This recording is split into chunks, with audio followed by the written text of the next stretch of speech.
እሺ 2 ደቂቃ አለሽ። በዚህ ደቂቃ ውስጥ እናዳምጥሻለን። ይቅርታ ሰሞኑን በጣም ብዙ ስራ ላይ ስለነበርኩ ነውና መዘጋጀትም በበቂ ሁኔታ አልቻልኩም። አሁን ማቅረብ አልችልም። ይቅርታ። እንዲህ ብዬ ተመልሼ ቢሆን ኖሮ ጸዲ ኪሮ ሌላ እድል ትሰጡኝ ነበር። ዓለምም እንደዚህ ናት።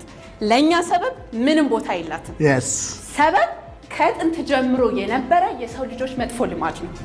አዳም ላጠፋው ጥፋት በሔዋን አሳበበ፣ ሔዋን ደግሞ በእባቡ። ነገር ግን ያ ሰበባቸው ከገነት ከመባረር አላዳናቸው።